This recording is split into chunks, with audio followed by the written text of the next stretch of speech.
We'll just start with the team news ahead of Bournemouth. Everybody's okay. As you saw, we had Cedric, Fabio, and Emil who played with under 23s, and they looked fit. They trained all week with us, so they are available for selection. 2 wins out of 2, 6 goals scored. Give us a sense of the confidence in the camp right now. Great to win and great to perform the way we are performing at the moment, but it's just 2 games. It's the whole season ahead of us, and focus on the next match and what we have to do and the areas as well that we can obviously improve. Yeah, how important is that? How conscious do you have to be as a group of not getting carried away, especially with the fixtures you've got coming up? It's just 2 games. It's nothing. The whole season is still to play for. We know that. We are very conscious of that. We are very conscious of Bournemouth away, they had a good start to the season with that win over Villa on the first day. Obviously brilliant last season in the Championship. What do you make of the challenge that they pose? That it will be a really tough match. I played there many times. I know how tough it is. I know that I expect the atmosphere that is going to be hectic there. Again, it's a team that is used to winning because last year they have a really successful season. They started well the season. I know the squad obviously very well as well. So I know that they're going to make a real difficult game for us. You mentioned the way they play and your matches against them as a player. They seem to, under Scott Parker, have continued that tradition of what we see of Bournemouth teams. Yes, and I think it's a good mixture between what Bournemouth used to do and what Scott is as a manager. And I think he has evolved the team in a really positive way. They have a really clear idea of how they want to play, very clear identity as well, and they execute that against any opponent and credit to them for what they're doing. You mentioned as well Scott Parker. You came up against him many times as a player, just coming through as well, I suppose, the next generation. What do you make of what he's done in his career as a manager so far?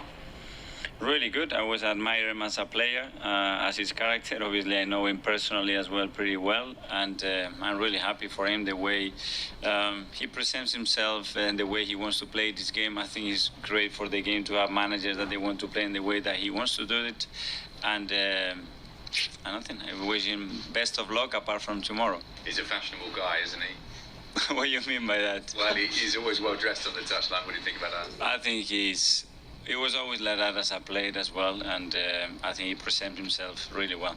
Just a couple on Gabriel Jesus. He looked great, on the pitch at the weekend. He got his goals. He seems to be really full of confidence in the interview afterwards. He spoke really well to Sky in English. How have you been impressed with his start at the club and the way he's feeling?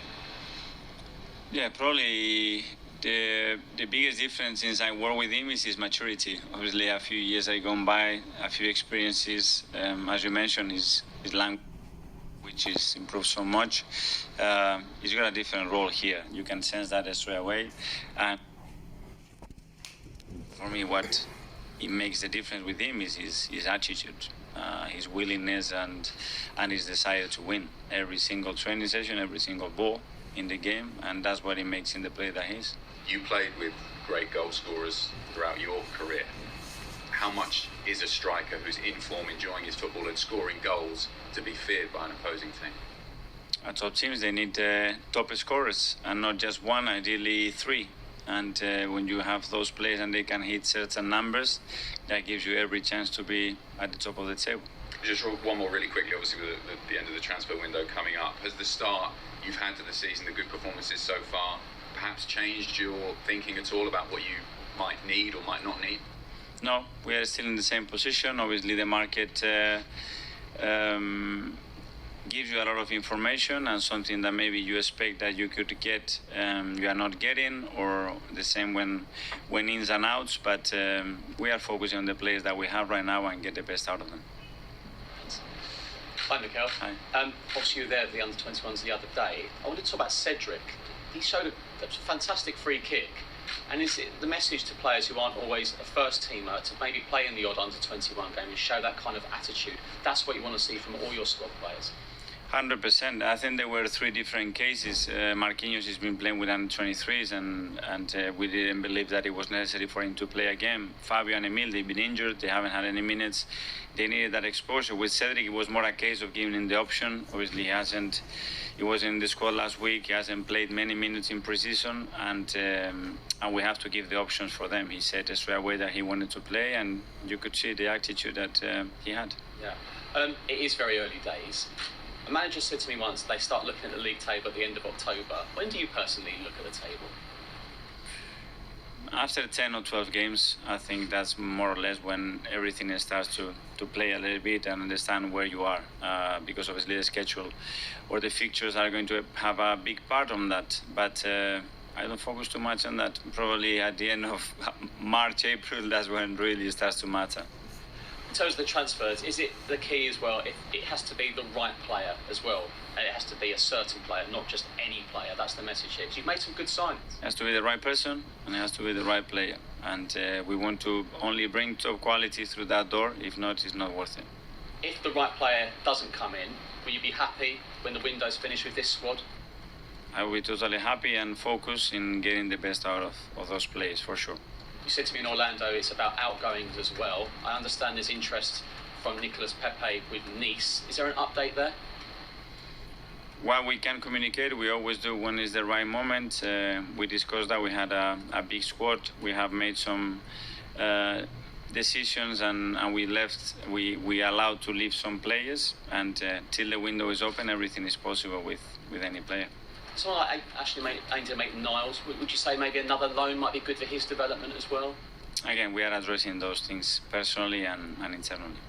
One more on outgoings, Hector Bellerin. You've got a fantastic relationship with him. You took him to Orlando as well. Is there an update there? Because there are clubs who are interested in him as well. No, at the moment, no update, and it's like the other situations at the moment. Granit Xhaka, he's no longer your captain, but he seems a leader without the armband. How proud are you of him? Because that was a real performance on Saturday. Usually when what happened originally when you weren't here, there's no way back. But there has been a way back, and now he seems to be a key part of your side. You describe it well. He doesn't need the armband to be one of the leaders. It's his personality and the way he approaches his profession that makes him a special player. I think it's very important for the team. He's showing that, and what we need from him is that he performs the same way or better, and that's the aim. And he said as well that he would love one day, I mean this was potentially happening pre-pandemic, but he wants the fans to see just how hard you work in training. Would you be interested in that, maybe sort of 10, 15,000 fans at the Emirates watching you train, seeing you? I mean, everyone's seen you lately, but I mean, would you welcome that as the season goes on? I think anything that is bringing us closer to our supporters, we have to try to do it in a rational way, and the club is looking into that. Thank you. Right, Miguel, take you back, Boxing Day 2019, 1-1 draw at Bournemouth. Was your first game as Arsenal manager. What do you remember from that day? It was raining. I got very wet, and I was excited and nervous and very looking forward to what it was coming. But it seems like a long, long time ago. Well, how have you changed, do you think, as a manager since then? Very much, I think. I think the team and the club needs a certain person in each phase or in each moment. I think the coach or the manager that the team needed, that the club needed a year ago is different to what it needs today. And you have to constantly be evolving, because now we have to thrive this club into a different speed. And before, there were moments that we have to give probably a lot of protection and keep the plates in the right place, not to fall apart. So this is evolving, and we as individuals, especially the people who has a lot of decision making and has to inspire others, have to evolve and change as well. The team's evolved and changed, I think, on the pitch since then. Would you say this is now you put your stamp, this is a Mikel Arteta team compared to the team? It was from the first day, because I made the decision to come here and coach those players, and I always felt that those were our players, and we always try to get the best out of them, help them, and try to improve them. And obviously when you start to recruit, obviously you want to recruit alongside the club with players that we believe together that can make the difference for the club, and this is what we've been doing. Someone else who played that day was Aaron Ramsdale with the goal for Bournemouth.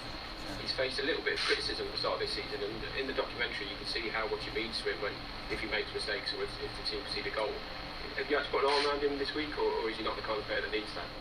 I think Aaron has been pretty good at the start of the season, and why you've seen that in a very specific moment. But if you put the cameras when somebody makes a mistake, yeah, they feel it's hurting, and it takes a few days to swallow. You can see the families as well, how much they suffer. I think it's good to see that inside that players really care.